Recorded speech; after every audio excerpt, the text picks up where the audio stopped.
Halo semua, kembali lagi bersama saya Heru Fernanda. Saya Muhammad Furkan. Kali ini kami akan berbincang tentang film F. Maryam. Ya, bagi kalian yang nggak tahu nih, film F. Maryam ini film Indonesia kan? Iya, iya. Tapi sayangnya dulu film ini memang rilis tahun 2019. Namun hanya rilis di beberapa jaringan bioskop ya. Dan waktu penayangan tuh nggak lama. Ya, karena ada sedikit kontroversi lah gitu. Ya. Tapi ada kabar baik nih untuk kalian yang belum nonton film F. Maryam. Jadi karena kalian bisa menontonnya di Netflix, kalau nggak salah itu udah rilis 3 September 2020 ini. Ya, baru aja lah. Buat kalian tahu aja nih ya, film ini sebenarnya emang film festival gitu. Ya, festival. Jadi ya gimana bilangnya ya? Apa gimana? Susah dicerna sama orang biasa aja. Ya, betul. Ini mungkin kebetulan kami berdua juga baru nonton film-film festival gitu kan. Ini emang agak sedikit membingungkan. Ini yang dari kita nonton film F. Maryam ini contohnya gimana kan? Yang ada beberapa scene yang membingungkan tuh. Memang film festivalnya agak sedikit berbeda mungkin dengan film komersil yang biasa kita nonton seperti Avengers, mungkin Iron Man kan. Ini film festival ini memiliki keunikan tersendiri. Misalkan di film F. Maryam nih, dialog yang sedikit, ya kan? Dia lebih banyak nampilin gambar gitu. Nanti kita sendiri yang menyimpulkan iya. Ya, film ini disutradarai oleh Robby Ertanto. Film ini dibintangi oleh siapa aja, Ken? Kalau pemeran utamanya sih yang lakinya ya.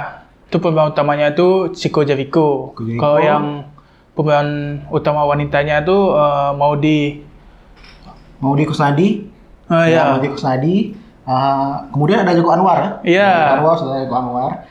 Dan, sebagai cameo lah. Ya. Namun yang perlu kita tahu ini Joko Anwar bukan berperan sebagai sutradara sini nih.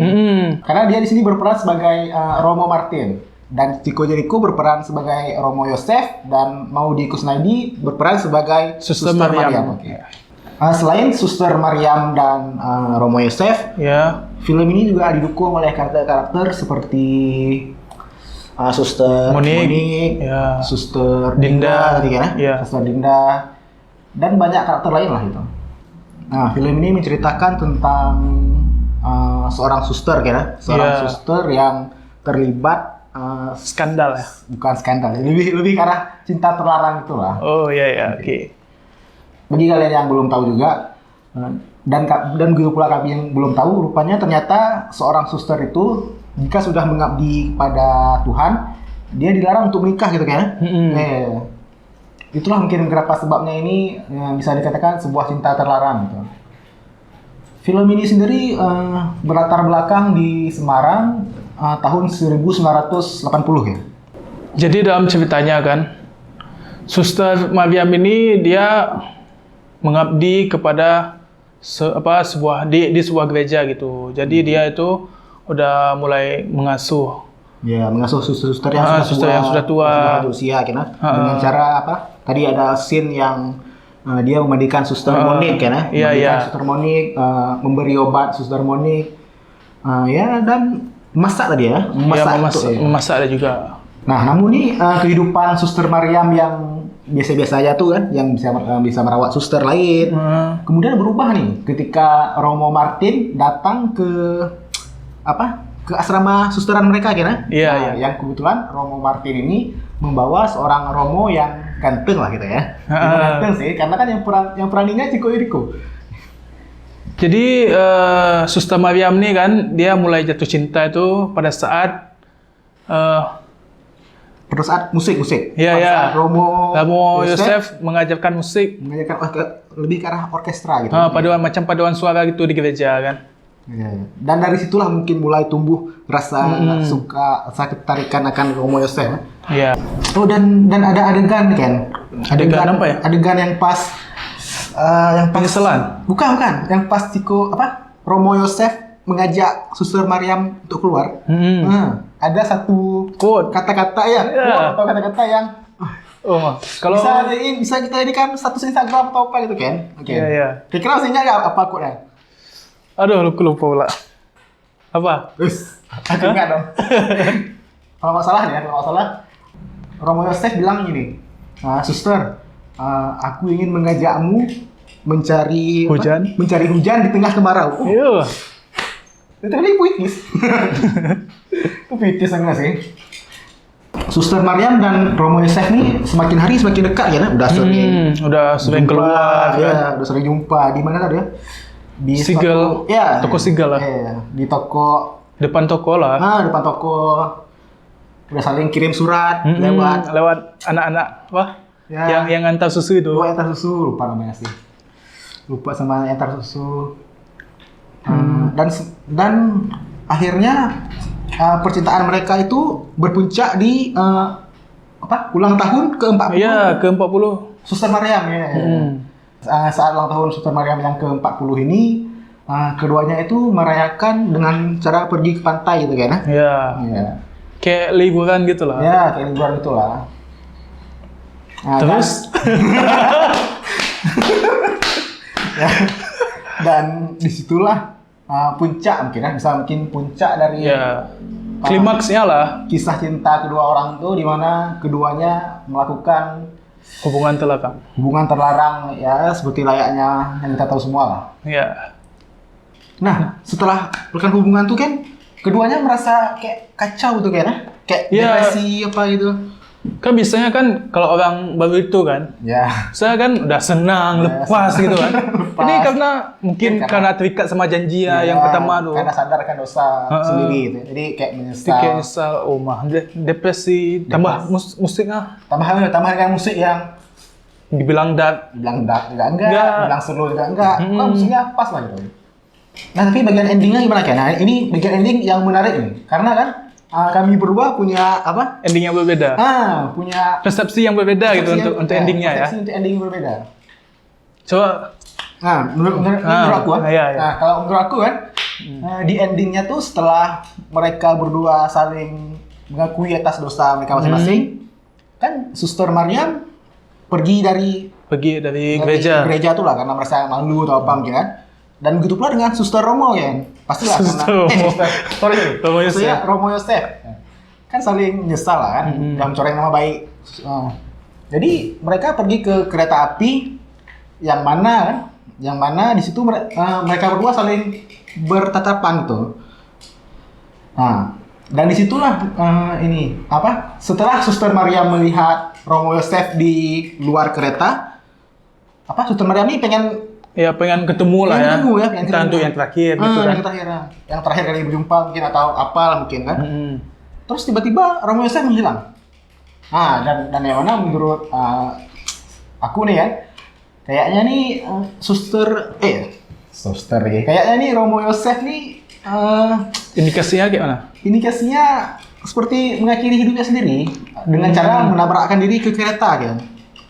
Mengapa demikian? Karena memang sih nggak dijelaskan secara langsung, tapi ada tanda-tanda.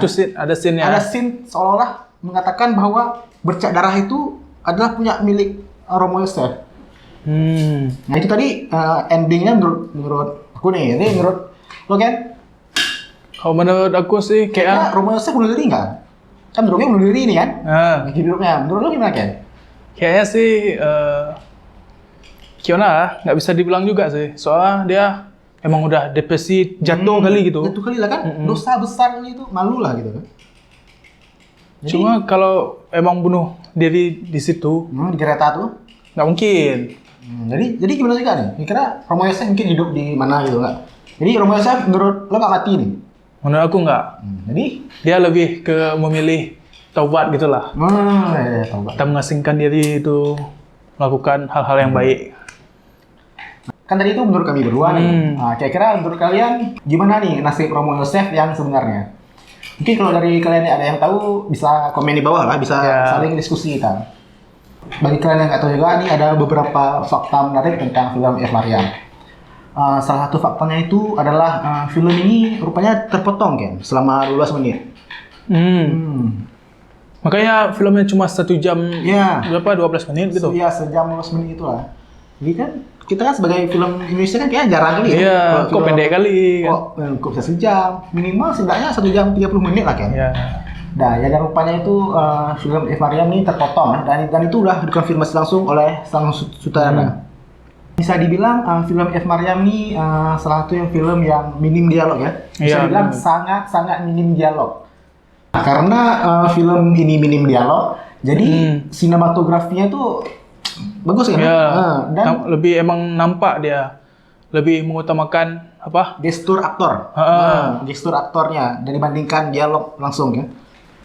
Apalagi apa adegan yang pas mereka itu. Oh iya, bahkan ada adegan saat keduanya sudah berjumpa nih, saat keduanya sudah saling dekat lah gitu lah, udah jalan Ya, bareng. mau ngedate lah. Ya mau ngedate ya, basic bahasanya mau ngedate. Bahkan mereka berdua pun tidak saling Ya nggak ngobrol. nggak ngobrol. Tapi disitulah menariknya. Yang mengobrol di situ adalah film yang diputar di belakang mereka ya, iya. film yang mereka saksikan itu. Nah, kan tadi kita udah bahas yang bagus-bagusnya nih kayak yang sinematografi tentang apa? Tentang yang minim dialog, ya, tapi aktingnya bagus itu. aktingnya bagus dan gestur aktornya Nampak ya. seakan-akan berbicara kepada kita. Iya, iya. Walaupun tanpa dialog. Dan sekarang kita akan cerain apa? Salah Kekurangan. kekurangannya nih Ken. Kira-kira menurut lo Ken, kekurangannya apa lagi Ken? Dari film ini ya? Kalau menurut saya sih ya, kan ini emang udah minim dialog gitu. Cuma kan pas emang dialognya itu baku kali, Oh, oke. terlalu baku. Oke, dialog yang terlalu baku. Dia nggak nampak kayak alami gitu. Iya. Terus selain itu sih, kalau menurut gue pribadi ya, yang kekurangannya nih di karakter Maryamnya. Di karakter Maryamnya yang latar belakang karakternya tuh nggak dijelaskan.